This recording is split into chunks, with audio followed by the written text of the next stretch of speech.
Bonjour à tous et bienvenue sur Rare, le podcast qui transforme ta différence en moteur de croissance. Je suis avec une personne que j'apprécie beaucoup et que j'estime beaucoup.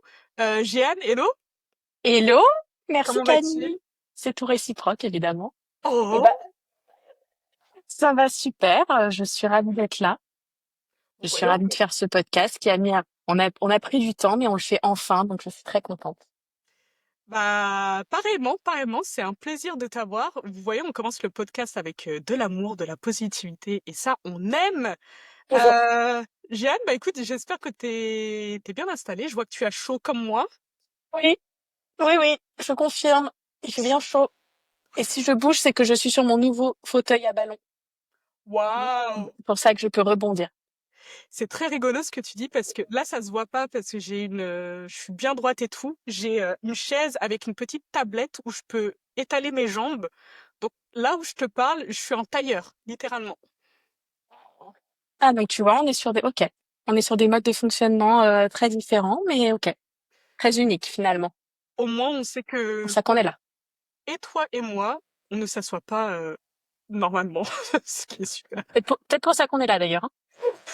On se ressemble un petit peu, c'est vrai. Bah écoute, Jeanne, bienvenue.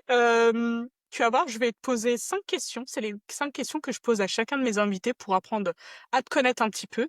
Puis ensuite, on va apprendre un petit peu plus bah, ce que tu fais, qu'est-ce que tu exerces comme métier, etc., etc. Est-ce que tu es prête? Je suis prête. Bah, splendide, commençons. Si aujourd'hui tu devais te présenter à ta grand-mère sans les gros jargons marketing, vraiment de la manière la plus simple possible, comment tu te présenterais aujourd'hui? Je l'ai fait il y a pas longtemps, c'est très drôle parce que vraiment c'est arrivé il y a littéralement je crois 2 mois où mon grand-père m'a demandé mais en fait tu fais quoi dans la vie? Donc c'est rigolo et j'ai mis à peu près 30 secondes à réfléchir à comment lui expliquer. Et du coup je lui ai dit que j'accompagne des entreprises à être plus visibles, à vendre mieux et du coup à pouvoir acquérir des clients et leur vendre le produit qui leur rapporte le plus d'argent, en gros. C'est propre. Moi, je t'avoue que c'est une question que je pose tout le temps, mais même moi, j'ai pas la réponse, hein, pour moi-même, hein. C'est hyper dur d'expliquer. Et le truc le plus dur et drôle que j'ai dû faire, c'était de lui expliquer ce qu'était mon projet en parallèle, Roger, qui est un compte Instagram où je partage des vidéos avec mes copains sur les hôtels et les restaurants, enfin plutôt haut de gamme. Et j'ai dû lui expliquer ce qu'on faisait et lui montrer des vidéos. Alors déjà que les réseaux sociaux, c'est une sphère complètement inconnue, mais alors là, lui montrer que ça et que des gens étaient intéressés par ça et que tu pouvais gagner ta vie en faisant que ça. Là, on était sur un bout, quoi. Je mettrai bien évidemment le lien en description pour les personnes qui écoutent. Mais c'est rigolo, enfin, de se dire que effectivement, c'est un écart générationnel et la partie entre guillemets réseaux sociaux, Internet, il y a beaucoup de personnes qui ne comprennent pas qu'on peut effectivement Mm. faire de l'argent de cette manière. Ouais, ouais, ouais. Bah en tout cas, voilà, c'était des échanges très enrichissants et qui permettent aussi de prendre du recul sur ce qu'on fait finalement. Ça fait du bien de temps en temps en même temps, vraiment. Mm. Ouais, ouais, clairement. Bah, t'as un tout petit peu amorcé la deuxième question. Je connais la réponse, je pense, mais qu'est-ce qui t'anime au quotidien en dehors du boulot? Qu'est-ce que t'aimes faire dans la vie? J'adore manger. Ça, vraiment, c'est une passion, mais réelle. Manger, découvrir des lieux, découvrir des restaurants, ça peut être à travers le voyage, hein, mais aussi des établissements. Et quand je vais dans des restaurants, des hôtels, j'adore parler avec les gens pour comprendre pourquoi ils font ça, qu'est-ce qui les anime eux. C'est de voir les gens passionnés, j'adore ça. Voilà. Et puis après, le soleil, hein, puisque moi, je suis à Marseille et là, bah, après notre petite entrevue, j'irai faire une petite pause à la plage, je pense. C'est beau, c'est beau et c'est honnête surtout. Enfin, j'ai maintenant je commence à avoir un peu de recul avec le podcast. J'ai eu beaucoup de réponses à cette question et j'ai eu des réponses très philosophiques, très enfin des choses très inspirationnelles. Et là, j'adore manger Je trouve que c'est tout aussi. Moi, je suis très besoin primaire, hein. Bah c'est bien, hein. C'est bien. Moi Oui, j'ai pas de plage hein, à côté de chez moi et j'avoue que maintenant que t'en parles, ça me. Bon, j'ai la scène. On va pas se plaindre. t'as un super ventilateur. Qui est éteint actuellement. Qui est éteint et on est là pour 1h 1h30. Mais bon, on fait semblant. Ça va. Alors, la goutte au front tout à l'heure. Pour l'instant, ça va. J'ai le temps assez mat, mais bon, on va voir. Est-ce que tu as des rituels particuliers, notamment le matin? J'avoue que c'est des choses qui, moi, m'intéressent, les rituels et les habitudes qui nous définissent. Est-ce que tu en as? Eh ben écoute, c'est un grand sujet aussi pour moi parce que quand on travaille de chez soi, souvent on a tendance à s'enterrer un petit peu et ça a été le sujet à vraiment de nombreuses fois à me dire ok, il faut pas que je me lève et que j'aille travailler parce que ça c'est mon premier truc. Je me lève et je peux ouvrir mes mails direct quoi. Et donc du coup en ce moment mon rituel c'est je me lève, je vais à la plage, je me baigne, je reviens, je me douche, je petit déjeune et je travaille. Mais alors, je te dis ça, ça fait même pas 10 jours que je le tiens. Et t'as senti un avant-après? Ah bah, commencer une journée après que tu te sois baigné à la plage, oui, ça n'a rien à voir. Par rapport à une journée où tu sors de ton lit, tu te douches même pas et tu travailles. Donc non, non, ça n'a absolument rien à voir. Mais voilà, le challenge, c'est de le garder sur l'année et de quoi faire l'hiver du coup, parce que clairement, quand il fait nuit et qu'il fait froid, j'ai absolument pas envie de sortir. Donc, ah si, je fais du gainage tous les matins. Voilà. Madame. Et ça, je le tiens. Franchement, j'ai un peu honte quand t'as dit ne pas se doucher, regarder ses mails. Je me suis un peu reconnue. Il y a un moment donné, Moi j'ai aussi, hein. été un peu, j'ai été un peu dans cette team-là. Enfin, je fais partie de la catégorie de personnes qui a du mal à me réveiller et travailler maintenant. Je peux pas faire ça. Ah Vraiment. ouais. Ouais, je peux pas du Eh tout. ben, écoute, bravo. Parce que moi, je suis encore cette personne à 60% du temps, quoi. Ouais, mais doucement, mais sûrement. Le dernier truc qui t'a fait rire, mais un rire, un grand rire, tu vois, une explosion. Tu vas pas me dire il y a 5 secondes, mais Waouh. Alors, je vais dire quelque chose qui est assez... peut-être que des gens me diront, mais cette fille est complètement méchante. Moi, ce qui me fait le plus rire, c'est les gens qui tombent. C'est vraiment la chose qui me... Je pense que 99%, sauf si c'est une vieille personne, je vois que vraiment, elle est en souffrance, quoi. Ça me fait mourir de rire. Et la dernière chose, bah, c'était en comité de direction avec du coup mes associés dirigeants. On parlait et on était en train de fabuler. Ça, c'est vraiment mon truc aussi, c'est de l'escalade de la blague. C'est à celui qui va ne jamais s'arrêter et tu inventes une histoire et tu en rajoutes. Et on a énormément rigolé avec ça. Voilà. alors sur les gens qui tombent, je me reconnais un petit peu, mais on va le dire doucement. On va le dire doucement avant que j'ai des commentaires en dessous de la vidéo. Voilà. Et c'est trop drôle que tu dises ça. Ce week-end, j'ai eu plus ou moins la même chose. En fait, ce week-end, il y a eu les 73 ans de mon papa. Euh, Oh, et on était en famille pour fêter ça. Et en fait, bah, moi, j'ai beaucoup de frères et sœurs. On était tous dans le jardin. Et en fait, c'était la même chose que toi, mais sur l'escalade de la bêtise. Qui va dire la chose la plus conne que son voisin? Et en fait, forcément, bah, escalade, escalade. Et en fait, ah là, c'est pas un rire direct, tu sais, c'est un rire en mode, il est sérieux, lui. Et après, tu rigoles. je vois très bien. Je vois très bien. Enfin, voilà, ça c'est les meilleurs fous rires. Quand tout le monde rentre dedans et que Franchement, il faut, de temps en temps, ça fait du bien. pas de temps en temps. Pas de temps en temps, Camille. Tout le temps. Qu'est-ce qui fait de toi quelqu'un de rare, Jeanne? J'aurais dû me douter que cette question allait arriver dans ce podcast. Ce qui fait quelqu'un de rare, euh, je dirais le fait que je me tiens à mes valeurs. Est-ce que c'est rare?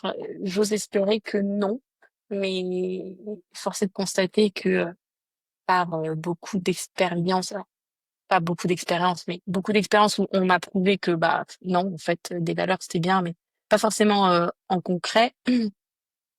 Ouais, le fait que je me tienne à mes valeurs et que dès qu'il y a quelque chose, alors soit dans le travail ou dans le perso, dès qu'il y a quelque chose qui vient en travers de ça, Ça peut me prendre un petit moment, mais je finis toujours par me réaligner avec ma valeur et puis écarter tout gentiment ce qui fait obstacle. Mmh. Et est-ce que Voilà. tu peux creuser un petit peu, c'est quoi les valeurs pour toi qui sont vraiment, on n'y touche pas du tout? Ouais. Bah déjà, le respect, transparence, bienveillance. Je j'ai eu trop affaire à des gens qui vont, s'inventer justement énormément de valeurs, et puis, vraiment, trop quoi, hein, presque le faut être le roi de ses valeurs et en fait, tu creuses un peu et derrière c'est, 80 du bullshit, c'est que de l'apparence. Donc ça, d'un point de vue de transparence et de voilà, d'authenticité, juste.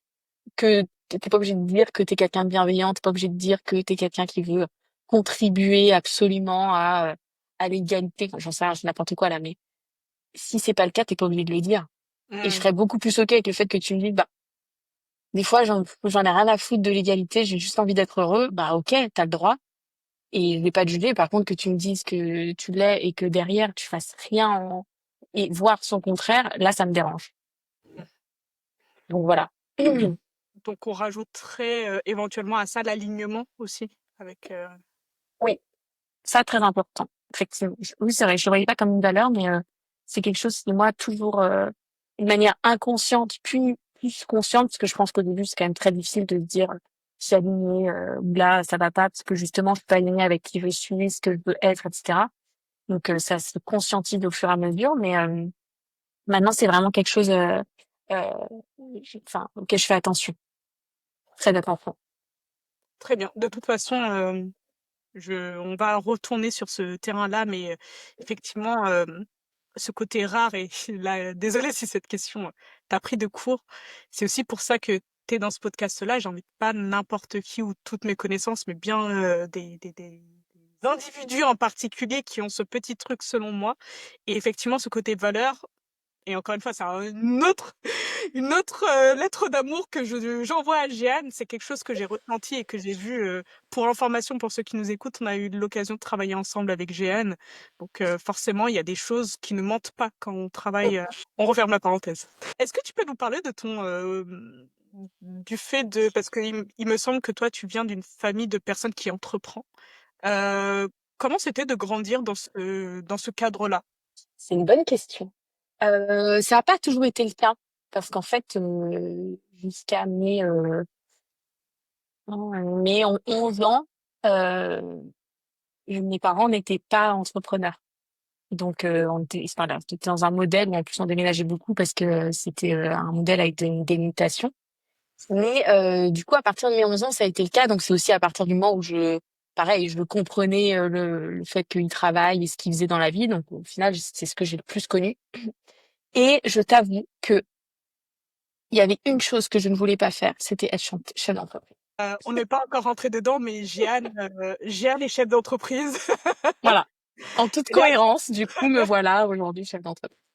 Bah, est-ce que justement, enfin, pour introduire tout ça, enfin ça vient bien plus tard, mais peut-être commencer à en parler dès maintenant. Tu peux nous parler de ta boîte, ce que tu fais, comment tu l'as créée en fait justement. Oui, transition parfaite. Bah, du coup, c'est un peu histoire d'opportunités et concours de circonstances. Puisque du coup, bah, effectivement, j'ai fait une école de commerce, j'ai fait un double master en marketing et en image de marque. Et est venue la période, bon, bref, stage de fin d'études. Moi, j'ai toujours aimé le beau, le luxe. Ça a été toujours des projets et des univers qui m'intéressaient dans le cadre de mon métier. Comme aujourd'hui, quand je vais encore dans des hôtels, dans des restaurants, bah, j'aime bien aller dans des beaux endroits parce que ça m'inspire et ça incite au rêve et ça sort, ça fait vivre des expériences quand même qui sont hors de notre quotidien. Donc c'est ce que j'aime quand je vais dans ce genre d'endroit. Et c'est ce que j'aimais aussi quand je voulais, enfin quand je recherchais dans quelle entreprise j'avais envie de travailler. Donc j'ai travaillé chez LVMH sur de la partie hôtel, donc pas par hasard finalement. Et vraiment, c'est des projets magnifiques. Vraiment, superbes projet où on peut faire des choses. En plus, les moyens avec LVMH, c'est encore autre chose. Donc voilà, tu as quand même une latitude dans ce que tu fais qui est assez intéressante. Mais en fait, Covid est venu, euh, stage de fin d'études terminé et le le côté salarié ne m'allait pas. Pourquoi? Une phrase, alors peut-être que je m'arrête à trop peu, hein, mais j'ai travaillé avec des filles super. Et en fait, quand je les entendais dire ah bah cet été, j'ai trop hâte, on va passer une semaine à la mer, mais il faut que je pose mes vacances. Et là, ma tête a fait waouh. Donc elle attend toute l'année pour passer une semaine à la mer. C'est pas possible quoi. Moi ça me va pas. Donc et donc du coup, ça a fait partie de mon cheminement et de me dire bah OK, je vais sortir de ça. Et du coup, bref, je me suis questionnée un petit peu. En même temps, le marché était assez bouché, donc ça me laissait un peu le temps. Et en fait, bah, mon père m'a dit, bah écoute, dans ce que tu fais, il y a de la demande, les gens ont besoin enfin, de talent, de ressources là-dedans. Donc lance-toi, fais-le toi. Et donc il m'a dit, bah moi je serai ton premier client, donc ça tombait très bien. J'allais l'accompagner avec une collaboratrice à nous qui était sur la partie marketing digital. Et du coup, j'allais l'accompagner sur cette partie et puis pouvoir développer le reste. Donc moi, qui avais un grand besoin de sécurité, bah, c'était parfait. Je dis vas-y, go, lance ton truc. Et j'ai lancé et le lendemain, j'ai trouvé un deuxième client qui a été un très gros client pour moi. Et donc voilà comment je l'ai lancé. Et en fait, du coup, bah, petit à petit, je suis pas arrivée sur le marché en me disant, OK, voici mon offre, voici ce que je veux donner, etc. Je suis arrivée avec quelles sont mes compétences, très bien. Je voyais des opportunités, je suis allée saisir l'opportunité. J'ai construit du coup des choses avec des clients, machin. Et aujourd'hui, 4 ans, un peu plus de 4 ans après, enfin non, je mens, ça fait 1 an. Ça fait 1 an qu'on commence à construire réellement l'offre, qui on est et qu'est-ce qu'on fait. Et donc aujourd'hui, on peut le dire, on externalise la direction marketing des entreprises, TPE, PME, de tout secteur, puisqu'aujourd'hui, j'ai eu plus de 20 clients hein, sur des secteurs très différents. Et en gros, bah, on va aider soit en interne, chez eux, pratiquement en interne. Donc, on va faire la stratégie, on va l'implémenter. Soit en mode un petit peu plus consulting, on va faire pareil, la stratégie, un plan d'action. Soit monitorer l'implémentation ou juste leur livrer et ils prennent le relais. C'est hyper intéressant ce que tu dis dans le sens où, bah, au final, tu as un cheminement pas, qui est original, on peut le dire. Parce que souvent, enfin, en tout cas, la plupart des entrepreneurs avec qui j'ai l'habitude de discuter, ils façonnent, construisent et font le pilier de leur pyramide au final sur leur offre. Puis ensuite, ils vont aller chercher des Ils clients. développent. Et toi, tu as eu l'inverse. Au Et ouais. final, tu as eu l'inverse. Est-ce qu'il y a peut-être ta vision de l'entrepreneur ou de l'entrepreneuriat bah, par rapport à toi, ta situation et les personnes avec qui t'accompagnes qui a peut-être changé au bout de ces 4 ans? Oui. En fait, au départ, je pense que c'était beaucoup, je, je prends ce qui vient. C'est bête, hein, mais c'était, je saisis toutes les opportunités que je peux avoir parce que je ne me sentais peut-être pas légitime, parce que je sentais peut-être pas le fait que, bah oui, je vais poser une offre et que je vais avoir des clients. Donc moi, il me fallait une sécurité quand même financière. Il me fallait aussi une sécurité de je veux grandir et donc je veux me nourrir d'expérience. Donc j'étais un peu Madame Oui, quoi. On Mm. me demandait quelque chose, je disais oui, je prenais et après j'en faisais voilà. Bref, ce qu'il fallait que ça se développe. Et en fait, au bout d'un moment où je me suis énormément nourrie de ça, mais en fait, je me suis énormément noyée aussi, du coup, parce que je pouvais aussi me vendre à des prix beaucoup moins chers, parce qu'en fait, bah, juste, je prenais, je disais oui, et je faisais aucun calcul derrière. Je disais, OK, bah, prends. 6 mois, je m'y retrouve, c'est bon. Et au bout d'un moment, je me suis noyée. Je dis stop. Où est-ce qu'on fait le tri? Et maintenant, c'est plus je prends ce qui vient, c'est je prends ce que je veux. Et aujourd'hui, j'ai eu la chance de ne pas avoir à démarcher. Donc, c'est aussi peut-être pour ça que je n'ai pas eu à construire une offre solide, machin, etc. Peut-être que demain ce sera le cas, j'en sais rien, mais en tout cas, voilà, ça a switché dans ce sens-là. Pas si je réponds à ta question. Si, si, si, si, Ok. très clair, très clair. Et par rapport à tout ça, enfin, de ce que je comprends, donc tu as appris les offres comme, je pense que ce que tu as subi, tout le monde aimerait l'avoir, hein. Tu as appris Oui. ce qui venait pendant que tu te développais petit à petit.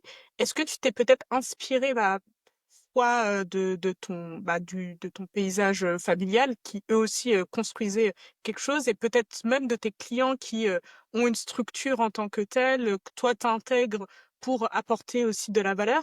Est-ce que bah, sur ce chemin de développement, tu as pensé à prendre des petits tips par-ci par-là?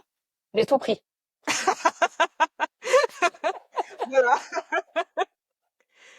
j'adore. Bah oui, évidemment, j'ai tout pris. Enfin, j'ai tout pris. J'ai tout pris, mais dans ma tête, après, j'ai tout appliqué, non. Pas encore. Mais oui, j'ai tout pris parce que, effectivement, enfin, au démarrage, c'était aussi du réseau. Donc, j'ai joué sur le réseau et j'ai pas honte de le dire parce que aujourd'hui, je pense que ce qui marche le mieux, c'est le réseau et la recommandation, parce que des pubs, on en voit, on fait que ça, en voir, en fait. Donc, à qui et à quoi faire confiance, on sait plus trop. Donc, moi, j'ai pas honte de le dire et c'est aujourd'hui ce qui fait ma force, c'est que je me suis appuyée là-dessus, sur le réseau et la recommandation. Donc, je rentrais quelque part. Et puis, en plus, je rentrais dans des structures plus grosses, petit à petit, avec plus de structures. Et j'ai aidé aussi à structurer les choses, parce que c'est comme ça que mon cerveau fonctionne. J'ai besoin de structure, donc j'ai aidé à structurer. Donc, en fait, j'ai appris dans les structures et les entreprises de mes clients. Et maintenant, je l'applique pour moi. Et aussi, c'est une richesse parce que je l'applique chez mes autres clients.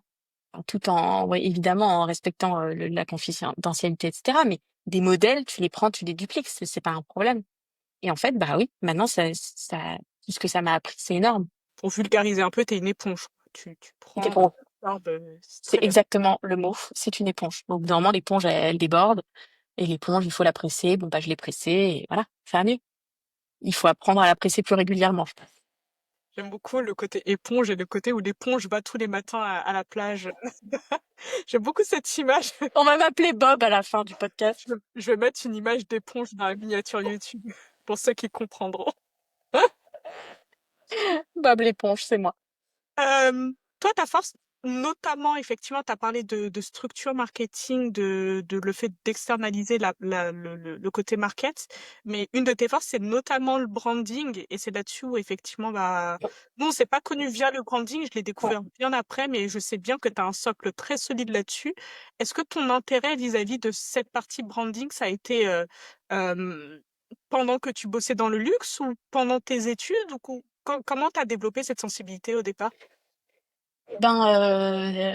Au départ, c'était vraiment dans la question de qu'est-ce que j'ai envie de faire parce que tu as l'offre dans les écoles de commerce et tu as énormément de masters qui sont différents et tout. Je me dis OK, qu'est-ce que j'ai envie de faire par rapport à ce que j'aime au quotidien. Et moi j'ai toujours aimé les marques, j'ai toujours aimé regarder les pubs de luxe, voir les collections, voir comment ça se développait, etc. Ça c'est toujours un monde qui m'a fascinée. Donc je me suis dit bah vas-y, go là-dedans. Et effectivement, ça c'est un côté euh, pour lequel au départ je me suis dit je veux aller là-dedans. Je voulais être brand manager dans une grosse entreprise de base.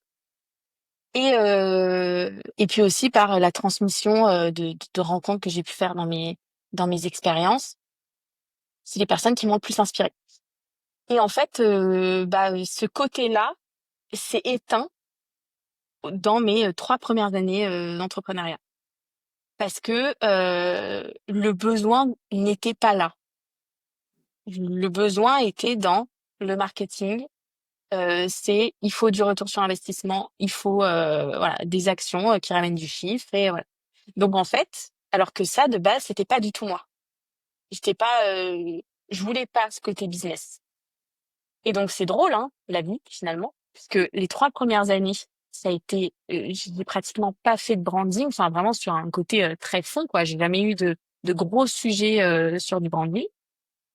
Et en fait, quand j'ai mis un stop il y a un an pour refaire le point, faire le ménage et repartir sur des bonnes bases, bah du coup j'ai remis le branding.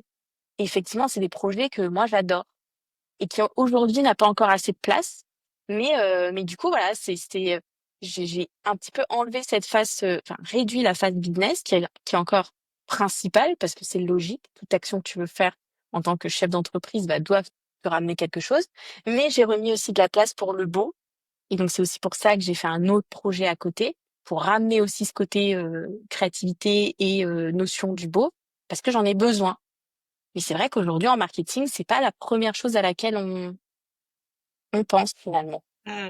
Je suis d'accord avec toi et Mm. peut-être avant de creuser, cette notion de branding, peut-être que toi tu peux, la définir avec tes mots et toi ta vision, comment toi quand tu as éventuellement des projets branding, comment tu les amènes à tes clients pour que Ouais. ceux qui nous écoutent puissent bien comprendre?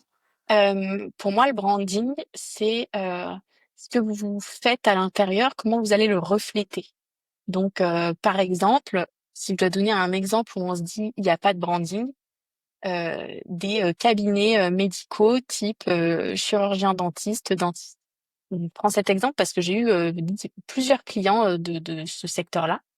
Et en fait, on se dit un cabinet médical, bah non, il n'y a pas de branding. C'est tu rentres, c'est blanc, tu te fais faire soigner les dents et puis tu ressors quoi. Pas besoin de branding.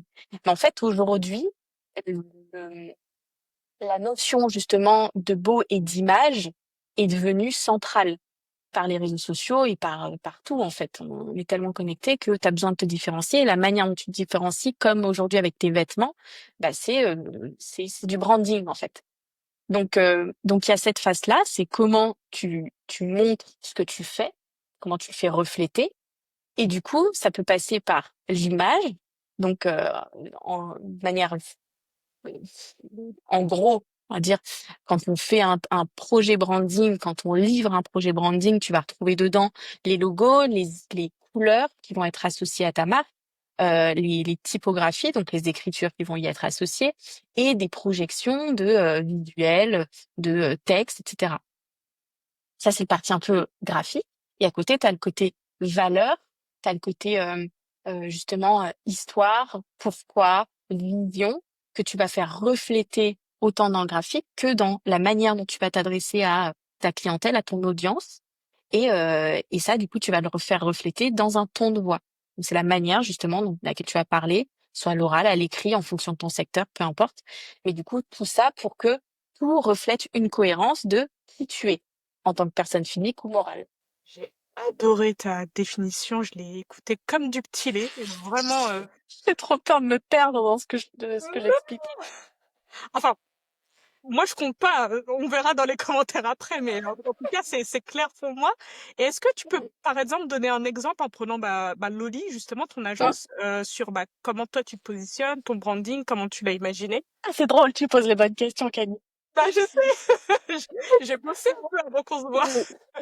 Alors, très paradoxal, encore une fois, puisque Loli, le logo avait été fait enfin, quand j'ai créé l'entreprise, en fait, j'avais besoin d'un logo. Le logo a été fait là, mais sans grande réflexion. En fait, c'était vraiment, ok, qu'est-ce que je veux? Je vais mettre du jaune. Je voulais un côté un peu soleil parce que c'est toujours quelque chose dont j'ai besoin. Donc voilà, je voulais un côté soleil. Voilà. Basta. 3 ans passent, 4 ans passent, même branding. Et il y a quelques mois, je travaille avec Lisa depuis 4 ans, ma compagne. Et elle a aussi ce côté très graphique. Justement, elle s'est développée aussi sur cette partie-là, mais beaucoup plus opérationnel, voilà, DA opérationnel. Et on en parlait, on se dit, la marque aujourd'hui, enfin, c'est moche, quoi. C'est plus nous et on n'a plus envie de refléter ça. Il faudrait peut-être qu'on la retravaille. Parce que du coup, oui, on n'a pas besoin de faire de pub, mais quand même, on communique avec nos clients sur certains biais et on a envie que ça nous ressemble. Et donc, du coup, on a refait la marque. Donc, on s'est recentré et donc, on a fait l'atelier qu'on fait avec nos clients, on l'a fait pour nous. Chose qu'on n'avait jamais fait jusqu'à maintenant. Et c'était hyper intéressant parce que ce qui en est ressorti, c'est que d'un coup, on a trouvé l'image qu'on voulait. Et je suis très contente de ce qui va sortir. Et ce matin, on m'a envoyé la première version du site, donc qui va bientôt sortir. Pareil, en 4 ans, il y a eu 0 site. Donc là, voilà. Et voilà. Donc on a travaillé cette marque en nous disant, ok, qu'est-ce qu'on veut refléter? Aujourd'hui, on voulait un côté plus premium parce que bah quand nous on livre quelque chose, on a vraiment ce besoin d'être aussi dans l'excellence. Donc vraiment, on se plonge dans le projet. on fait en tout cas du mieux qu'on peut, on donne tout. Donc on veut avoir un côté premium, on veut avoir un côté solaire et euh, avec de proximité, authenticité. Donc ça, on veut le faire refléter aussi. Donc on a réussi à le faire à travers notamment des photos. Et dans les typographies, on a choisi deux typos. Où en fait, on a divisé l'OLI en deux typos. Une qui va représenter justement ce côté très créatif, très fluide dans lequel on veut être. Et l'autre où c'est beaucoup plus carré. Parce que quand nous, on travaille, on est extrêmement carré. Moi, je suis extrêmement organisée. J'ai besoin d'organisation. Et du coup, on a voulu faire ressortir les deux rien que dans le logo et je suis très contente de ce qui va ressortir. Donc, c'est un sujet premier et rien qu'avec en le faisant pour nous, bah en fait, on a réussi à tester la méthode quoi et à voir qu'elle marchait. Bon, j'ai de la chance, alors je savais pas que tu avais Ah bossé oui, depuis ce matin pour le coup. eh oui, pendant ça tombe à pic. Bon, bah splendide. Euh, et justement, en fait, j'aime bien ce que tu as dit dans la partie développement, parce qu'au final, toi, comme tu as dit, et au tout début du podcast, quand tu disais que tu avais un côté cher sur les valeurs qui te définissent, et tu les as transmis, tu les as transposées à ton entreprise, et au final, même si tu l'as fait entre guillemets dans la précipitation au début, sur 4 ans, ça reste cohérent avec tes valeurs de base. Est-ce que tu as pu voir justement potentiellement des clients avec qui tu bosses ou ce côté intention de base et avec la croissance de l'entreprise, la vie aussi, bah, tu as une déperdition des valeurs, en fait, bah, des valeurs initiales, en fait. C'est quelque chose que tu observes. Oui. Oui, c'est quelque chose qu'on observe parce que mais alors pour plusieurs raisons. Ouais. Soit ça peut être le travail au démarrage où en fait euh, la définition des valeurs va être faite par une ou plusieurs personnes, mais en fait, elles ne sont pas diffusées à l'ensemble des personnes, donc pas incarnées par l'entreprise. Et donc, tu as une déperdition de ce que tu as voulu construire au départ.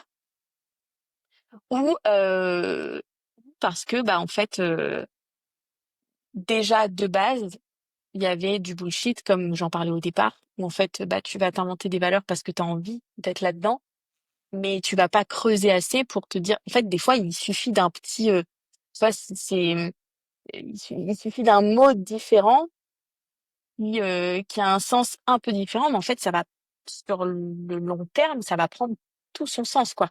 La différence va être, soit ça va creuser un écart énorme, soit tu vas rester dans ta cohérence. Mm, Et donc, du coup, si tu ne choisis pas le bon axe au départ, bah, forcément, après, tu dévies automatiquement. forcément. Et je pense que dans tous les cas, un branding, c'est quelque chose qui se retravaille tous les 3 à 4 ans. D'accord.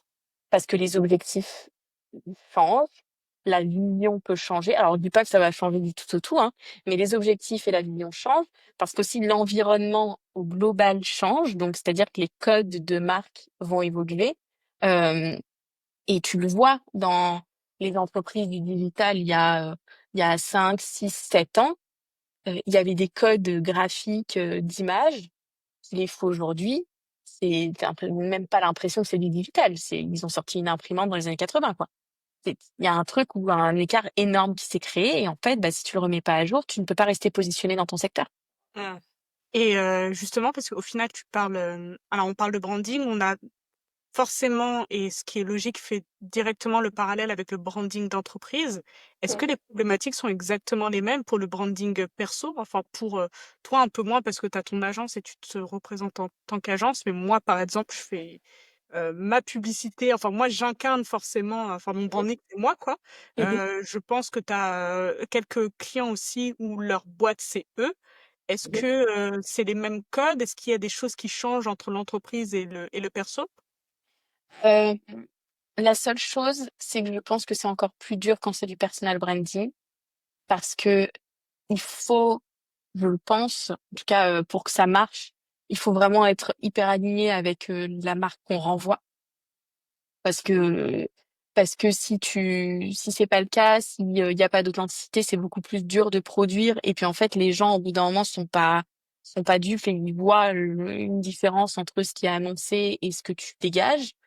Euh, Voilà. Donc, je pense que ça, c'est encore plus dur parce que du coup, ça veut dire qu'avant même de poser des mots, il faut faire un travail sur soi et se dire, OK, qu'est-ce que je veux vraiment transmettre, qui je veux être et qui je suis, voilà. Et avec quoi je suis à l'aise, avec quoi je ne le suis pas. Et ça aussi, bah, il faut le faire aussi régulièrement parce que tu évolues, parce que ta vision aussi évolue. Et, et ça, c'est normal. Mais ça, tu vois, moi, je le ferais même tous les ans pour le personal branding, tellement c'est sans changer une charte graphique, attention, mais au moins sur la partie vision, ton de voix et objectif, tous les ans, qui passent, quoi. Est-ce que tu as déjà travaillé avec des structures où la personne, tu peux avoir le CEO ou en tout cas la personne qui a créé la boîte, on va dire, qui a des valeurs personnelles fortes, mais où l'entreprise a des valeurs complètement différentes? Est-ce que ça existe, ça, des personnes qui se détachent complètement de Je pense que oui. de leurs valeurs personnelles pour, bah, à des fins business au final? Je pense que oui. J'ai plusieurs exemples en tête. Et à chaque fois, je me suis toujours posé la question, est-ce que c'est moi qui ai mal cerné la personne? Et donc, en fait, ce qui, au final, ressort de l'entreprise, c'est vraiment la personne en elle-même. Et c'est moi qui ai mal, voilà, mal jugé sur le personnage. Ou est-ce que, effectivement, ces personnes-là distinguent tellement le pro du perso que même si les valeurs sur leur business sont très différentes d'elles-mêmes, c'est OK pour eux. Je n'ai pas la réponse. Mais oui, il y a vraiment un sujet ouais, d'écart entre les deux. Et je pense aussi que c'est quelque chose de beaucoup plus simple, et des gros guillemets, à faire quand tu as des équipes opérationnelles qui travaillent pour toi. Et donc là, tu peux te détacher de l'opérationnel, donc tu te rends beaucoup moins compte de l'écart que tu as avec tes valeurs. Mmh. Parce que c'est pas toi qui fais finalement. Ouais, je comprends. Moi, c'est vrai que c'est délicat. Enfin, tu me diras ce que tu en penses. Moi, ça m'est arrivé une seule fois dans mon parcours, de croiser une personne qui est complètement détachée. Enfin, pour te donner l'exemple, bah, c'était à l'époque où j'étais en études. J'étais allée à Singapour à un moment donné pour mes études, et j'avais croisé alors, c'était le fondateur d'une appli. Je vais pas nommer l'appli, mais qui était portée sur une religion, qui aidait les pratiquants de cette religion à pratiquer leur religion avec bah, des textes, des Ok. choses à faire dans leur quotidien, etc. Mais cette personne-là était athée. Mais elle était, ouais. Et en fait, c'était vraiment dans un point de vue extrêmement business. Ah Et oui. après, il a revendu l'application depuis. Donc aujourd'hui, c'est plus la personne qui a cette application-là. Moi, en tant qu'étudiante, la Cani d'il y a 10 ans, ça m'avait choquée à l'époque parce que pour moi, enfin, et tu me diras ce que tu en penses, mais tu as beaucoup de personnes, je pense, où leur entreprise, c'est leur bébé, c'est leur petit bichon, Mhm. petit, enfin, c'est leur truc à eux. Donc, et c'est vraiment, je pense, j'ai qu'un seul exemple en tête, c'est ce truc-là qui se détache vraiment complètement. Ah ouais, c'est particulier. Parce qu'en plus, tu touches au sacré, là. Il touche au sacré, mais oui. Et c'est waouh, ok. Bah écoute, oui, là, effectivement, tu as l'aspect uniquement business et tu as des gens hein, qui sont câblés pour. Il y a des gens qui sont dans des modes de fonctionnement où ils arrivent complètement à être opaques avec le reste et à distinguer le travail du perso. Moi, ça me fascine. Et bon, je suis un peu en admiration, oui et non, tant que tu fais pas du mal, mais je suis en admiration avec le fait de pouvoir scinder et segmenter les choses comme ça. Je n'y arrive pas. Si je n'aime pas la personne, j'ai beaucoup de mal à travailler avec elle. Moi non Telle plus. une enfant, finalement. Je ne peux pas être copine avec toi, je ne travaillerai pas avec toi. Voilà. Ça se passe comme ça. Mm. Bon, au moins, je pense que t'as pas volé effectivement la valeur de l'authenticité. Je pense qu'on a tous compris. Oui. Ça, généralement, les gens voient très vite, de toute façon. Et justement, en parlant de ça, bah, aujourd'hui, t'es taille humaine, en termes en termes de structure. T'as quand même une vocation à grossir en tant que boîte, ou tu veux pour le moment rester sur ce côté proximité, le côté... qu'est-ce que tu veux? Bah écoute, c'était une de mes grandes questions de coaching d'hier, que enfin, j'avais un coaching pour moi, et c'est une des grandes questions que j'ai abordées. Je n'ai pas de caméra chez toi, hein, c'est bizarre que Je vais commencer à me poser des questions, en fait, Camille. je pose que des questions qui sont arrivées récemment, mais non, je sais pas, je sais pas. Bien, c'est peut-être moi aussi qui me pose des questions tous les jours. Donc tout est récent finalement, tellement ça va vite dans ma tête. Bon, très bien. Mais c'est possible. Mais non, j'en ai parlé hier parce qu'il y a aussi un paradoxe là-dedans. C'est que j'ai toujours été quelqu'un de très ambitieux. Donc j'ai envie de croître, j'ai envie de faire plus. Mais en fait, ça a été mon histoire. Bah, du coup, pendant 3 ans et demi, du coup, avoir cette croissance voulue et croissance passée en premier par les chiffres, parce que c'est ce que tu peux mesurer, c'est ce qui est palpable. Donc, forcément, tu te mets des objectifs de chiffres, et voilà. Et en fait, bon, je me suis rapidement rendu compte, parce qu'en 3 ans, je trouve que c'est rapide. Il y en a qui mettent 40 ans à s'en rendre compte, mais que bah finalement, c'est pas ce qui me stimulait le plus, et que en fait, quand je pose les choses. Là, aujourd'hui, moi, ce dont j'ai besoin, c'est d'être libre, c'est de me sentir libre dans mon temps, dans là où je suis, de pouvoir partir demain, faire un truc. Non, bref, effectivement, je suis pas libre à 100% parce que j'ai des calls, parce que j'ai des projets avec des clients et que j'ai une conscience professionnelle qui fait que si je me mets un projet pour là, je le fais. Donc voilà.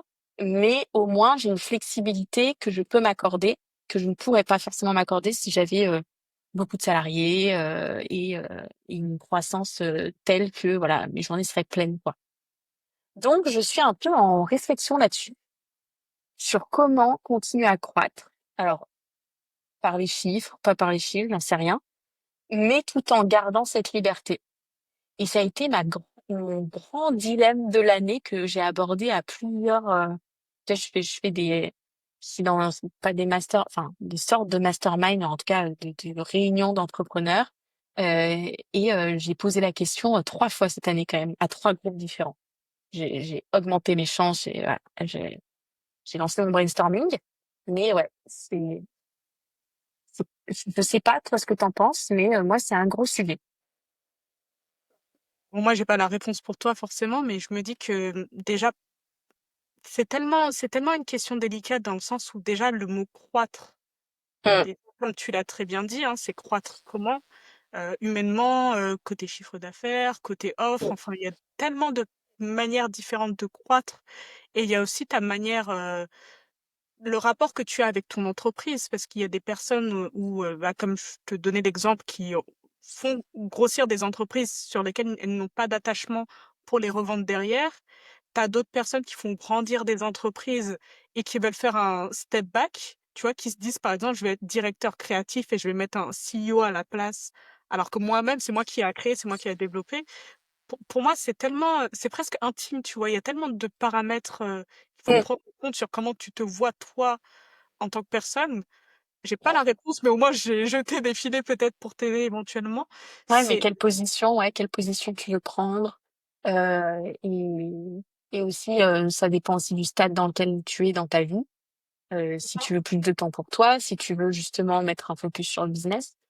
Donc oui, là j'arrive à un moment où je me questionne là-dessus et je pense que c'est le cas de beaucoup d'entrepreneurs parce qu'en fait il y en a beaucoup, surtout avec la période Covid machin, où il y en a qui sont passés du salariat à l'entrepreneuriat en se disant je veux être libre. Ou en fait, bah, tu te dis ça et puis t'arrives, tu te crées une prison encore plus grosse que celle dans laquelle tu Mais je te jure, j'ai Voilà, jamais c'est autant bossé que depuis que je suis à mon compte. bah oui, mais comme beaucoup de gens finalement.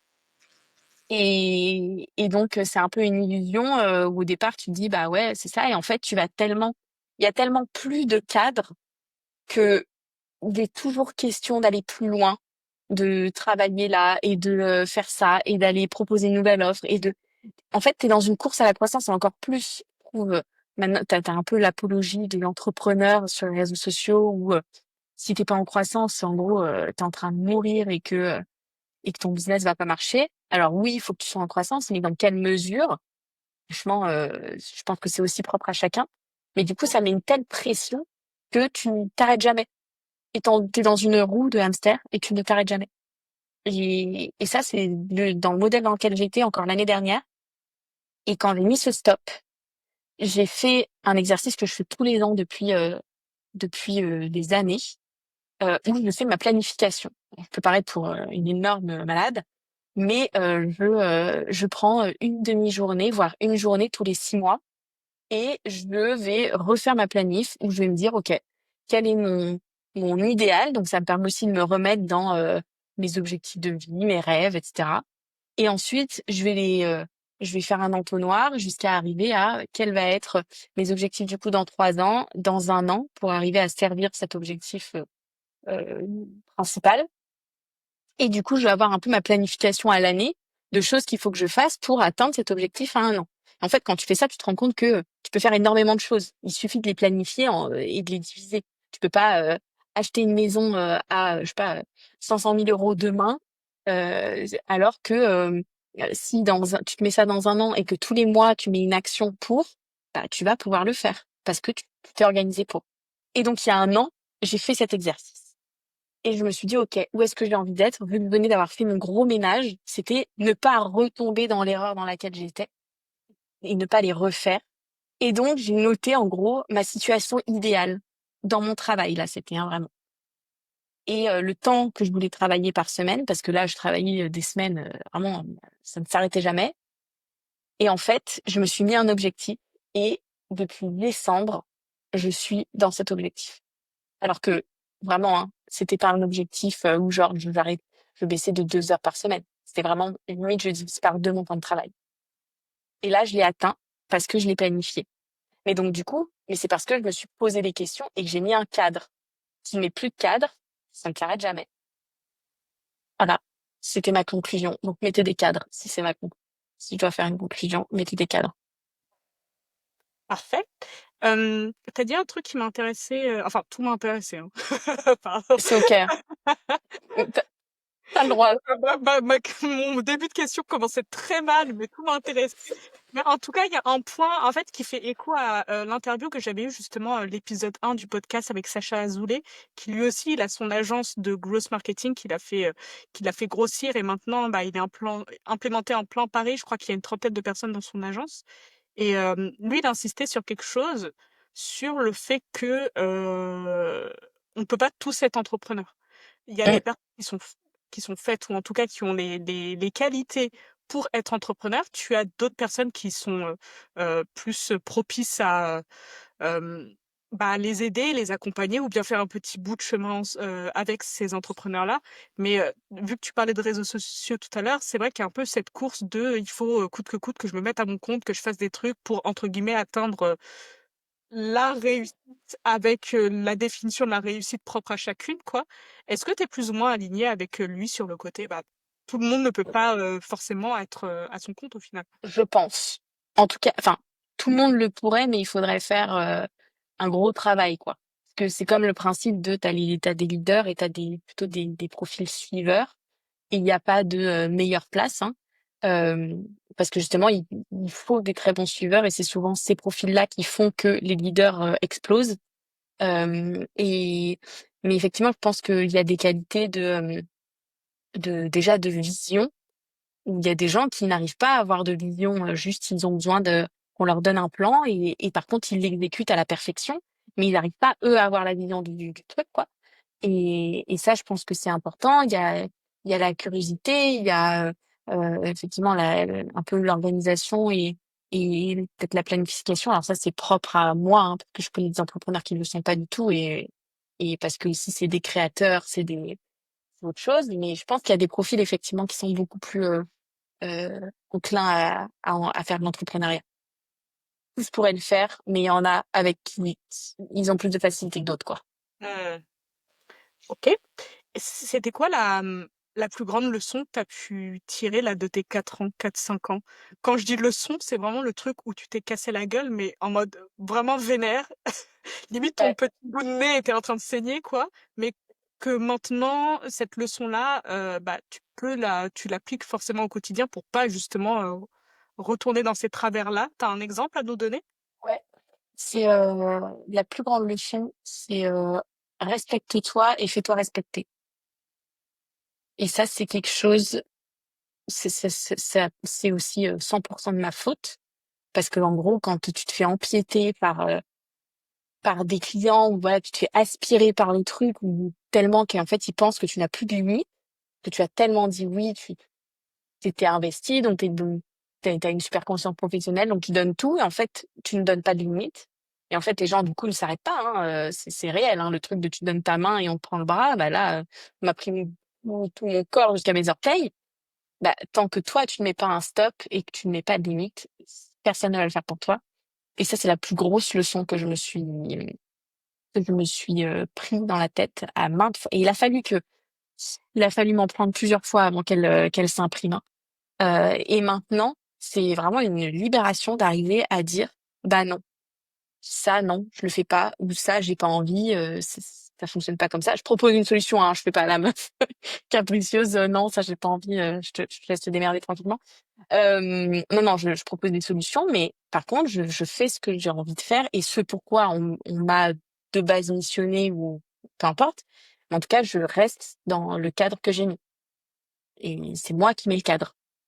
Je pense avoir compris de quoi tu parlais, effectivement. Mais voilà, là, on retourne à ce que tu disais avant, hein, c'est tu crées la boîte, tu crées le périmètre, enfin tout ce qu'il y a dedans, mais dès qu'il y a un petit orteil qui sort, bah, tu recadres juste après, quoi. Oui, ouais, ouais, c'est ça. Que Ça me va. en fait, au départ, quand tu es salarié et que, enfin, ou que tu ne l'as pas été, mais en tout cas, tu es dans ce monde-là où on te met un cadre.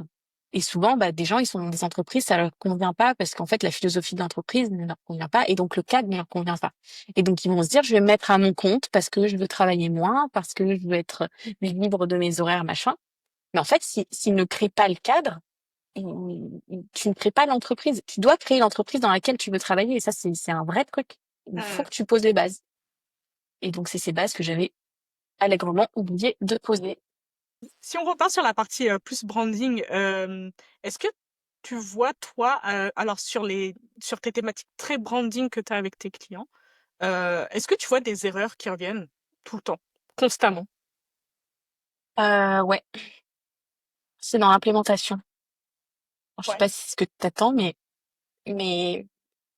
dans l'implémentation du branding, c'est toujours un sujet très délicat. Donc, c'est pour ça que, euh, bah, souvent, quand voilà, tu fais appel à une entreprise pour refaire ton branding, à la fin, on te donne un brand book. Enfin, c'est un peu la bible de ta marque où tu vas retrouver tous les éléments dont tu as besoin et à qui tu vas donner aux prestataires auxquels tu vas faire appel pour créer des visuels, un site, etc. Mais en fait, tu vas faire ça et derrière, tu ne vas pas ou peu mettre en place de choses pour faire transpirer ce branding et vraiment l'incarner au sein de ton entreprise.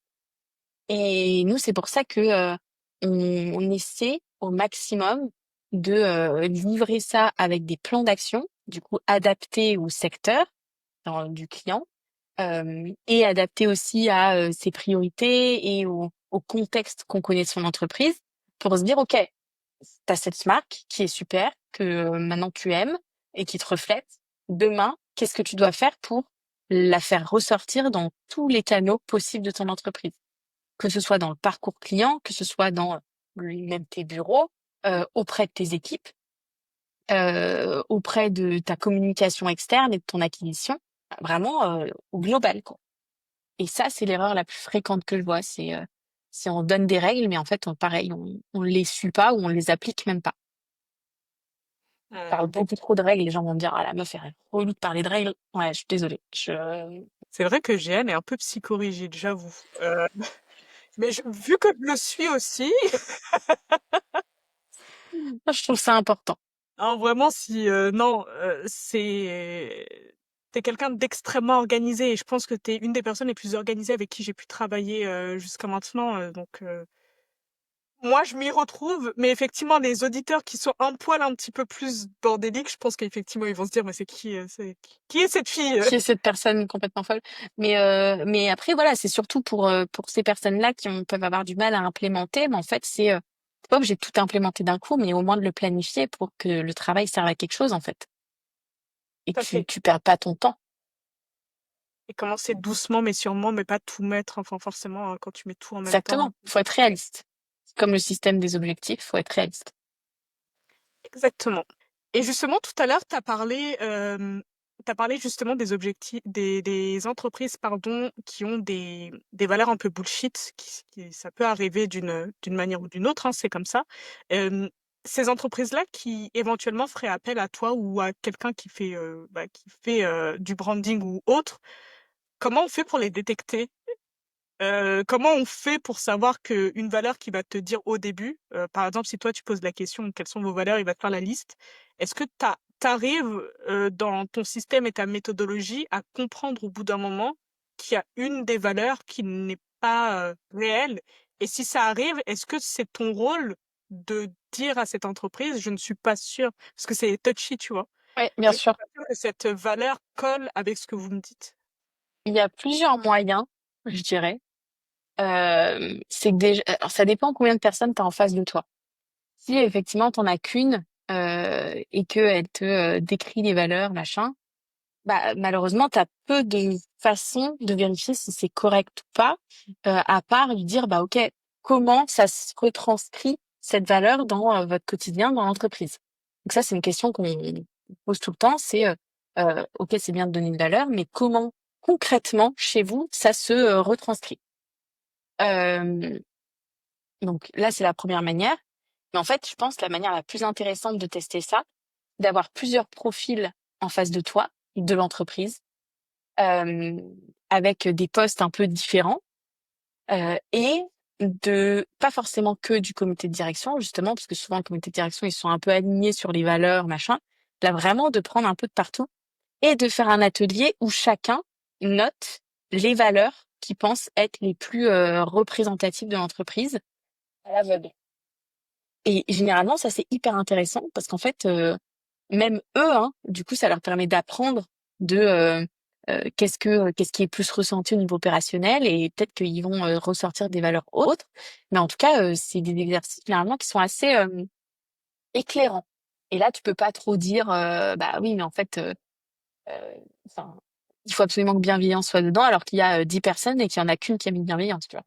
Et dans le cadre d'un personal branding, c'est plus difficile par contre, parce que là, dans ce cas de figure-là, je comprends bien que c'est plus un travail de groupe au final que tu vas mettre en place. Mais si c'est une personne qui incarne, ça va être un peu beaucoup plus délicat, j'imagine. Bah là, t'essaies au maximum de justement aller dans l'exemple et de lui faire prendre conscience de, ok, comment tu vas, enfin, comment tu incarnes ça au quotidien, comment tu veux l'incarner dans tes contenus, dans tes offres, voilà. Et donc du coup, tu vas essayer d'aller creuser. Et effectivement, si tu vois des valeurs qui sont complètement incohérentes et même inutiles, bah tu peux le soulever de manière tranquille, mais voilà, de dire bah ok, je vois celle-là, je sais pas si c'est très pertinent par rapport à ce que tu offres aujourd'hui, est-ce que tu veux vraiment la garder? Bon. On a beaucoup parlé de branding jusqu'à maintenant.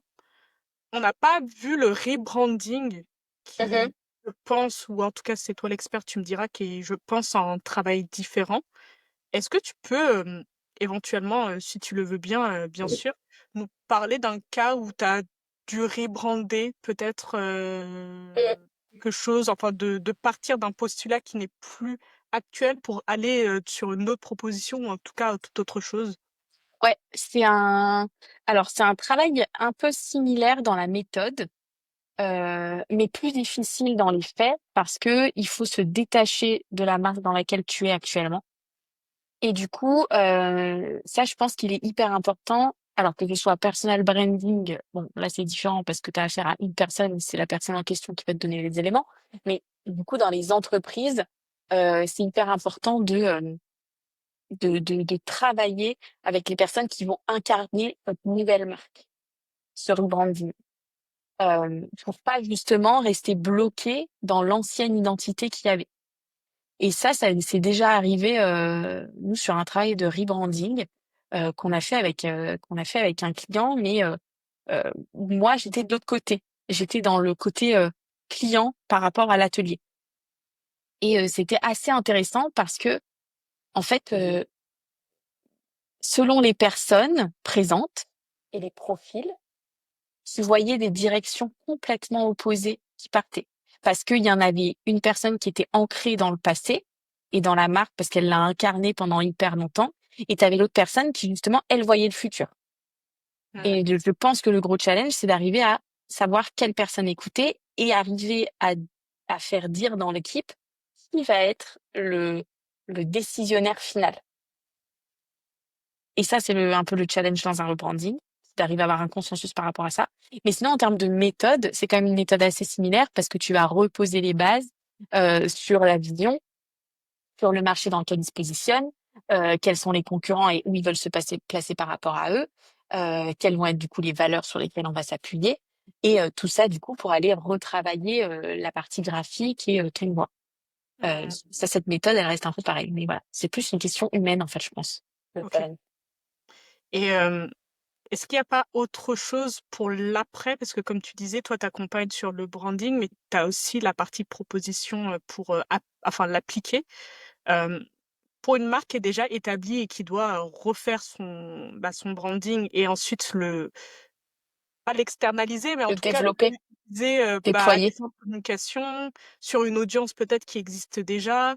Est-ce que là, forcément, les préconisations vont éventuellement être différentes pour la diffusion, surtout si, je dis n'importe quoi, tu as une marque avec une audience qui est attachée à la marque Mm. et au final, tu as la marque qui peut-être change de direction. Est-ce que derrière, en termes de préconisation et ce que tu vas apporter, c'est différent, c'est autre chose? Ça se passe comment? Oui, c'est très différent et ça, on l'a fait sur une marque, tu vois, qui est installée depuis une bonne dizaine d'années et puis une référence quand même sur son marché. Et du coup, il y a ce rebranding qui arrive, rebranding nécessaire, mais rebranding qui fait que la marque que tout le monde connaît depuis 10 ans, sous cette forme, va changer. Et, euh, et en fait, je pense que c'est aussi toute une question de discours, parce qu'au départ, on avait une grosse crainte. On avait enlevé un peu une couleur phare de cette marque-là. Et on s'est dit: «OK, c'est quand même une couleur qui, à chaque fois, quand on va à la rencontre des clients, sur des salons et cetera, ça va, c'est quelque chose où on dit: "Bah, c'est cool", c'est ce qui va attirer en partie». Et en fait, dans le discours qu'on a abordé, on a vraiment expliqué la démarche. Donc là, tu vas beaucoup plus avoir un plan d'action au-delà d'un déploiement un peu opérationnel où, tu vas aller modifier, bref, tes bureaux, tes prospectus, peu importe, tout ça. Là, il va y avoir vraiment une action de lancement où du coup tu vas, un peu teaser, tu vas, ensuite organiser soit un événement, soit un gros lancement digital, soit alors, oui, tu vois, lors d'un salon ou quoi, qui va révéler la marque, le nouveau site, le tout ça. Donc tu vas quand même essayer de faire un maximum de bruit, et c'est le discours qui va accompagner ce lancement. Et ce discours, la manière dont tu vas le formuler va faire comment les gens vont le recevoir, en fait. Si juste tu changes la marque et que tu n'expliques pas la démarche, bah oui, tu as des gens qui vont pouvoir, il faut les orienter les gens dans leurs pensées. Donc si tu leur dis: «Bah, on a modifié la marque parce qu'aujourd'hui on a cette vision-là et on veut contribuer de cette manière-là et donc il fallait qu'on se réaligne sur la marque et son image», heu, bah oui, tu auras peut-être 1 ou 2 personnes qui dira: «Oui, mais moi j'aimais bien quand même cette couleur». 2 heures après, elles s'en remettent, hein, c'est pas donc voilà. Donc le travail de communication que tu fais en interne, faut le faire tout autant pour le public en face, quoi. Complètement. Mm. C'est en fonction de la maturité de la marque et effectivement le besoin, tu vois, nous, Loli, on a très peu communiqué sur Loli, sur l'ancienne marque, en fait, puisque voilà, on faisait pas ou peu de com. On connaissait le logo parce que, bah, on avait quand même des réseaux et les clients l'ont vu, beaucoup de fois dans les signatures de mail, dans tout ça. On va pas faire un lancement énorme. On va, lancer le site, on va faire un post, on va communiquer un mail à toute notre base de clients pour l'annoncer, mais personne va mal le prendre et personne va se questionner. Juste, on va expliquer la démarche parce que c'est important. Tu as fait tout ce travail. Tu livres, c'est quand même un travail qui prend énormément de temps et d'énergie. Bah, quand tu livres, c'est important d'expliquer pourquoi. Tu me fais penser à, et ne me demande pas pourquoi j'étais cet exemple en tête, même moi je comprends pas, vraiment j'ai un cerveau très sélectif. T'as vu comment je t'ai teasé, t'es déjà mort de rire. Je me suis dit: «Mais Et, qu'est-ce qu'elle va me sortir?» c'est à un moment donné, je sais pas si tu connais les yaourts Activia. Tu sais, avant Oui. ça s'appelait bio de Danone et ils ont dû changer parce que t'as le gouvernement qui leur a mis la pression. Et c'est devenu Activia. Et je me rappelais à un moment, à chaque fois, je regarde très peu la télé. Mais à chaque fois que j'allumais la télé, il y avait tout le temps une pub bio devient Activia. Ouais. Tout le temps, je voyais ça. Et bon, enfin, blague à part, et enfin, me demande pas pourquoi j'ai ça en tête, ça date en plus d'il y a super Oui, longtemps. très longtemps. Mmh. Ouais. Très Mais en longtemps. fait, ça va avec ce que tu dis, effectivement, parce que là, enfin, tu as parlé de couleur. Là, dans cet exemple-là, c'est vraiment le nom de la marque et le nom de l'entité qui change Hyper. complètement.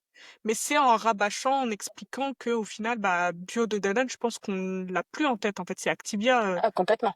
Et parce que oui, parce qu'on a été rabâchés et parce que à leur échelle, du coup, ils ont fait de la pub tellement fort que tu t'es habitué, mais tu as eu une grosse transition. Tu as une grosse période où effectivement, ils annonçaient que ça changeait. Il y avait d'autres marques aussi qui ont fait ça, mais j'ai plus en tête. Mais oui. J'avais un, j'avais un autre exemple un peu plus cool, mais j'avoue qu'il est pas ressorti. Mais tant pis, ce sera les yaourts. Oh, celui du Sactis fait très très sympa, hein. Pour le transit, on parle Merci, Tony. on parle de tout dans ce podcast, j'adore. Mais j'avoue que le transit, je l'ai pas vu venir. Moi non Voilà, plus. Oh là là, moi non plus. bah, je te propose de continuer. Euh, Allez. Bah justement, et bizarrement, la transition, elle est parfaite. Euh, bah, tu vois, enfin, on parle de branding, enfin, tout ça, c'est de l'image, c'est, enfin, si on rentre vraiment dans la partie très stratégie marketing, c'est ce qu'on appelle de la notoriété. Euh, Comment cette notoriété va servir l'acquisition derrière? Le fait de bosser son branding, le fait de bosser son image et qu'après, en termes de solidité, en fait, ce soit béton. Comment ce truc-là qui, bah, comme tu as dit, souvent quand on va te voir, ça va plus être sur, euh, sur une partie business plus que de branding, de joli, de machin. Comment et pourquoi L'un reculer, sert l'autre. sauter, entre guillemets, ça sert derrière à Ouais. l'acquisition et au business? Euh, Effectivement, tu l'as bien dit, l'un sert l'autre. Parce que d'abord, et encore plus aujourd'hui, j'en suis convaincue que les gens, ils vont acheter et ils vont se diriger vers des entreprises qui les inspirent ou où ils vont se s'identifier ou sans forcément s'identifier, ils vont se dire ah ouais, j'ai absolument envie de ça. Tu vois, typiquement, demain, tu vas à une salle de sport en ville. T'as deux salles de sport. Alors, je parle de salles de sport qui ont le même base d'offres. Attention, hein, je parle pas d'un Keep Cool avec un studio de pilates à 60 balles l'heure, mais deux offres similaires. Bah, forcément, tu vas regarder la devanture, tu vas regarder, bah, qu'est-ce qu'ils offrent comme expérience. Est-ce que quand tu rentres, on te sourit? Est-ce que c'est joliment décoré? Est-ce que tu as des douches avec du savon et des serviettes? C'est des trucs bêtes, mais en fait, tu vas t'identifier à cette marque et à ce qu'ils vont offrir comme univers. Et effectivement, encore plus quand tu es dans une prestation de service, je pense. Mais du coup, voilà, tu as ça. Et une fois que tu as ça, c'est la manière dont tes clients vont être ciblés, en tout cas tes prospects vont te cibler. Et ensuite, c'est les actions que tu vas mettre en place qui vont faire que tu vas les transformer et les convertir en clients. Donc, c'est le premier travail même que tu fais en marketing, c'est de savoir quelle est ta cible, quelle est ton offre et est-ce que ton offre répond aux besoins de ta cible? Bah, en fait, là, c'est pareil. C'est du coup, quelle est ta cible? Quelle est ton image? Est-ce que ton image ressemble à ta cible? Si tu as une cible ultra premium, haut de gamme, CSP++, qui ont des moyens et qui adorent le luxe, si tu as une marque claquée au sol en face, moche, elle va pas y aller. Voilà. J'aime beaucoup l'exemple que tu as donné. À l'époque où je vivais à Paris, à un moment, j'ai été dans ce dilemme-là. Et en plus, c'est vraiment dans l'univers de la salle de sport où j'avais le choix entre un Basic Fit littéralement à 10 minutes à pied chez moi et une salle de sport hyper premium qui coûtait hyper cher à 40 minutes en transport de chez moi. Je suis allée vers l'autre à 40 minutes qui coûtait plus cher parce que comme tu as dit, bah, le Basic Fit, Ça pue des voilà. pieds. Ça pue des pieds. Je sais jamais si Basic Fit peut faire une sponsor avec moi, donc je ne dirai rien. Mais en tout T'auras peut-être cas, la chance t'auras peut-être la chance d'avoir leur sac à dos, hein, si tu veux. non merci, j'avoue. Mais l'autre, en fait, même, tu vois, comme tu as dit, en tant que ciblage, en tant que clientèle et en tant que bah, aussi femme qui va à la salle de sport, j'étais assurée de l'autre avoir un service nickel, d'avoir ma petite serviette en début, Oui. que je me fasse pas bah, casser la tête par des personnes euh, peu recommandables, pour être poli. Enfin, tout ça, Alors qu'au final, quand tu regardes, c'est beaucoup plus contraignant pour moi d'aller dans cette salle de sport Oui. plutôt que de faire la 10 minutes à pied. Mais comme tu as dit, tu as effectivement, bah, en plus, elle était plus jolie, enfin, il y avait tout ça, mais qui fait que j'ai été plus attirée par quelque chose qui était contraignant que la facilité qui était littéralement à côté de chez moi, quoi. Ouais. Bah oui. Voilà. Tu payes pour ça.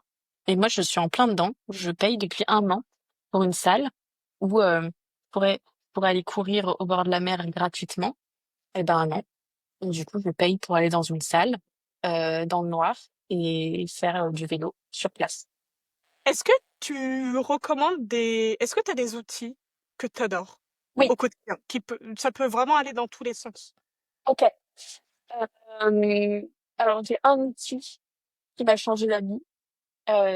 C'est Asana que tu connais, puisqu'on s'était rejoint dans le changement de vie. Donc ça me permet vraiment de gérer les projets et je planifie tout. Typiquement, la semaine dernière, j'avais un comité de direction. On a établi une stratégie sur 6 mois. Tu sors de là, tu te dis quand est-ce que je vais dormir ou partir en vacances. Et parce que tu as des gros projets de fond, tu as beaucoup de projets et tu te dis, OK, comment on va les mener sur 6 mois en vrai? Et en fait, une fois que je me pose sur mon Asana, que je fais ma planif, bah en fait, tu te rends compte que tu le fais. C'est comme les objectifs à 1 an et que tu segmentes, en fait, c'est pareil. Donc ça, c'est mon outil préféré. Il me permet aussi de travailler à distance avec bah, mes équipes et que chacune puisse être autonome et sans qu'on soit en train de dire toutes les 2 minutes, t'en es où de ça, t'en es où de ça, oppressant au possible. Et deuxième outil, je pense, c'est le Keyfile. Je sais pas. Pour l'instant, je l'utilise de manière enfin, réduite et basique, on va dire, où en fait, c'est un outil qui te permet de timer ton temps de travail et tu peux te mettre des catégories de tâches. Et donc moi, j'ai fait des catégories par client et dans chaque client, j'ai plusieurs types de tâches. Et depuis que j'ai mis ça en place, de un, je sais combien de temps je travaille. Donc quand je disais l'année dernière où je me suis mis un objectif de je veux réduire mon temps de travail de temps, je peux le mesurer et je peux être factuel quand je dis que j'y arrive, je suis dedans. C'est assez rassurant et c'est gratifiant. Et deuxième chose, en fait, de le faire, ça m'a permis d'être plus productive. Parce que quand tu dois timer tes tâches, bah, tu n'es pas en train de changer de tâche toutes les 2 secondes. Tu vas t'organiser pour faire des blocs parce que j'ai pas envie d'aller dans mon outil à chaque fois, changer de truc, machin. Je vais rester focus sur mon truc. Comme ça, je change de timing au moment où j'ai fini ma tâche. Et bon, bah, ça, enfin, c'est la clé principale, hein, pour être productif, c'est être focus. Bah, voilà. Ça aide à l'être. Je trouve, dans mon cas. Je pense que c'est mes 2 outils, préférés dans le cadre du travail. Dans le cadre de la vie, je sais pas. C'est déjà pas mal. T'en as des outils de vie, toi? Des outils de vie, moi j'utilise beaucoup de Notion pour tout. OK. Parce Ah que ouais, OK, pour tout. OK. je suis un peu comme toi, hein, je suis un peu, enfin voilà, Mmh. mon Notion sport, mon Notion semi-marathon, je suis en préparation de semi-marathon, Oui, donc c'est tous les vrai. séances sont là-dedans. Mes listes de courses sont dedans. À côté de ma liste de courses, il y a mes trappes de podcast. Genre vraiment, mon Notion Ouais, est c'est un ton peu. cerveau. Ouais, et j'ai pas mal, enfin j'aime bien aussi tout ce qui est outils de gestion de temps, de planif, enfin tout ça, c'est des trucs que j'aime bien, quoi. J'avoue que Notion, c'est un bon Ouais, socle commun à tout. ouais. OK. Quel conseil tu pourrais donner aux personnes qui nous écoutent, peut-être des questions qu'ils pourraient se poser pour qu'ils se disent, ah, je pense que c'est le moment que je bosse sur mon branding ou autre, ou que je fasse appel à Loli. Souvent, je pose des questions, sur les dernières interventions que j'avais faites, j'avais posé 3 questions. C'était, est-ce que, quand, on regarde son branding aujourd'hui, on est fier et on se dit, «Ça représente bien ce qu'on fait». Mais de manière vraiment, faut le ressentir, quoi. C'est pas juste: «Oui, OK, je suis fière». C'est est-ce que, quand tu regardes ça, tu te dis: «Ouais, OK, c'est vraiment ça». Hem Ensuite, d'un point de vue Loli, plus au global, donc plus côté stratégie et voilà, déploiement du marketing, monitoring, etc. C'est est-ce qu'il y a quelque chose dans l'acquisition ou dans l'expérience que je fais vivre à mes clients que je pense pouvoir faire mieux? Et dans tous les cas, on peut faire mieux. Mais voilà, si c'est un moment où on a envie de donner plus de valeur, soit à ses prospects, soit à ses clients, mais peu importe, leur donner plus de valeur, sans forcément que ça prenne 4 fois plus de temps et qu'il faille employer 15 personnes, hein, attention. Il y a des fois des petits trucs où en fait on se rend compte que si tu les mets en place, ça peut changer beaucoup de choses, mais tant que tu n'as pas pris ce recul, tu ne les vois pas. Très bien. Noté. Qu'est-ce qu'on peut te souhaiter pour la suite, Jeanne? Alors, on peut me souhaiter toujours de recevoir des clients et de travailler avec des gens qui m'inspirent et avec qui ça se passe bien et où il y a une collaboration saine et on sent qu'on s'apporte mutuellement. Moi plus qu'eux dans la logique, mais en fait ils le savent pas, mais ils m'apportent tout autant. Et de faire ça avec sérénité, Camille. Parce que la sérénité et la joie sont les choses les plus importantes, je pense. Avec la nourriture. Ah. Et ça, Bon, c'est autre chose. on termine par un rire, j'adore ça. Toujours, on a dit. Tu souhaites faire une démo?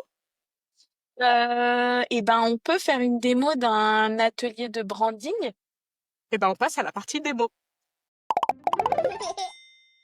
On passe à la partie démo. Jeanne, qu'est-ce que tu vas nous présenter? Je vais présenter un peu une trame de comment ça se passe un atelier et comment justement on va chercher toutes les infos dont je parlais tout à l'heure. Donc effectivement, il y a un outil auquel je n'ai pas parlé tout à l'heure, c'est Whimsical. Et moi, c'est un outil sur lequel je m'amuse beaucoup parce que j'ai besoin de rendre les choses visuelles et de mapper. Et donc je mappe tout ce que je peux mapper. Et donc ça, c'est un exemple d'atelier. Donc c'est un template qui évolue, qui est adapté à chaque client qu'on a. Mais c'est une base sur laquelle on s'arrête euh, pour donner des éléments. Tac, je le remets au propre. Donc ça c'est l'ancienne marque, hein, c'est pas la nouvelle marque. Donc vous allez même pas être spoilé sur la nouvelle marque. Donc on commence toujours par un icebreaker et on remet à plat direct quels sont les enjeux, les objectifs et qu'est-ce que eux ils attendent de la collaboration. Ça c'est hyper important pour qu'on soit tous alignés parce que même au moment où en fait on a acté la collaboration, des fois il peut y avoir euh, des changements de focus pour le client et donc c'est hyper important que nous on soit conscients de ça pour apporter la meilleure des réponses. Et ensuite on part dans une découverte comme on vient de faire là, pendant ce petit échange. Là, on va faire des découvertes, on va poser énormément de questions sur les histoires, objectifs, valeurs, pourquoi, etc. Les offres, l'équipe, euh, qui agit en marketing, quels sont les résultats et les le retour sur investissement sur les actions mises actuellement, quelles sont les cibles ou la cible et les canaux exploités. Euh, Ensuite, les business models. Donc là, on a vraiment à cœur de comprendre le comment marche en fait le business model. Donc, quelles sont les offres, quelle est la manière dont on va vendre le produit, quelle est la marge qui est faite sur chaque produit pour se dire, OK, si demain, l'objectif du client, c'est de dégager de la marge au maximum, bah, on va pas aller se focus sur le produit qui a le moins de marge. Donc, on a besoin aussi d'avoir ce niveau d'information. Quelles sont les actions acquisition client, quelles sont les actions rétention client, voir s'il y a des tableaux de KPI existants pour justement observer la croissance qu'il y a pu avoir et donc voir sur lequel on peut se baser pour la suite. On va aller travailler la concurrence, etc., etc. Ça, c'est la première partie de la découverte où vraiment on va être un peu sur les grandes lignes. Et là, alors, il y a peu de questions. On peut se dire qu'on peut le faire très rapidement, mais cet atelier, il va durer entre 2h30 et 3 heures. Ça dépend des personnes qu'on a en face. Mais parce que quand ils vont nous donner quelque chose, on va aller creuser le plus possible pour avoir le plus d'éléments possible. Ensuite, l'autre atelier, le suivant, on va être plus sur le parcours client. Donc là, déjà, on va poser toutes les questions parce qu'on nous, on fait une session de brainstorming entre les deux ateliers pour aller repasser tout ce qu'on a vu, commencer à écrire des idées, voir s'il y a des choses qu'on n'a pas assez creusées ou des choses qui sont pas claires. Comme ça, on clarifie tout. Et ensuite, on part du coup sur le parcours client, où là, on va vraiment mapper le parcours client. Il faut que ce soit visuel. Et en fait, on se rend compte que très peu de personnes le font, mais ça aide d'une manière colossale de voir son parcours client écrit. Parce qu'en le voyant, on va pouvoir voir, OK, bah là, typiquement, pourquoi on ne fait pas ça? Pourquoi on va pas activer ce levier-là? Là, on les relance pas à ce moment-là, alors qu'on envoie je sais pas combien de devis, ils sont jamais relancés. Il y a un problème dans le système. Personne prend ce recul-là. Donc, c'est toujours une action hyper intéressante à faire. Euh, donc, on va faire ça. Donc, on va poser des questions sur l'acquisition, sur toutes les étapes du parcours client. Et on fait une petite partie sur la partie branding ici, qui est très légère parce que c'est vraiment quand c'est pas d'atelier branding en particulier. Et en fait, il faut savoir aussi que le branding s'appuie beaucoup sur cette partie-là, sur l'histoire, les visions, la valeur, les objectifs. Où en fait, c'est ça où on va aussi réussir à sortir des choses pour la partie branding. Euh, donc voilà, et je vais donner une petite démo juste ici d'un parcours client, par exemple. Euh, tac, hop. Donc ça, c'est un petit parcours client mappé. Petit, très simple, avec les acquisitions et les prises de conscience, l'entrée dans la base, les conversions d'achat et l'expérience post-client. Et en fait, nous, quand on arrive à mapper ça, on arrive à voir quelles sont les actions qu'on va aller recommander. Ça, plus toute l'étude sur la concurrence, sur le marché, sur savoir ce qu'il y a actuellement et ce qu'on pourrait mettre en place par rapport à peut-être d'autres secteurs qu'on peut voir et qui fonctionnent ailleurs. Je sais pas pourquoi on pourrait pas le mettre là. Bah, du coup, on va arriver à créer toute une recommandation sur tout le parcours client. Et c'est ça qui va créer la stratégie, c'est ça qui va créer le plan d'action. C'était très rapide. J'ai soif, mais je sais pas si c'était clair. J'espère que c'était clair. C'est parfait. Et ce que j'aime beaucoup dans ce que tu nous as présenté là, c'est qu'au final, quand je t'ai posé la question, le rapport entre le branding et derrière l'acquisition, ce qu'on met en place, en fait, tu as répondu là en 5 minutes, Voilà. quoi. Exactement. On aurait pu faire que ça, en fait, Camille. Mince. Voilà, exactement. Tout est lié. Tout est lié. Bah, très bien. Écoute, je te remercie Eh pour ben, cette merci à toi. fabuleuse démo. J'espère que tu as aimé être présente. Personnellement, j'ai passé un bon moment. J'ai passé un très bon moment, Camille. Splendide. J'aurais pas pensé être aussi en énergie après la matinée que j'ai passée. Donc, c'était un très bon moment. Merci. Oui. Ah bah si je t'ai redonné un peu d'énergie, écoute, tant mieux, tant mieux. On peut faire ça toutes les semaines si tu veux. Eh ben, écoute, avec plaisir, faisons ça. Même sans enregistrer, appelons-nous, échangeons. Avec plaisir. Bah merci à toi, Jeanne, et merci à ceux qui ont écouté ou vu ce podcast, et on se retrouve dans 2 semaines pour le prochain. À très vite, et à très vite à toi, Jeanne.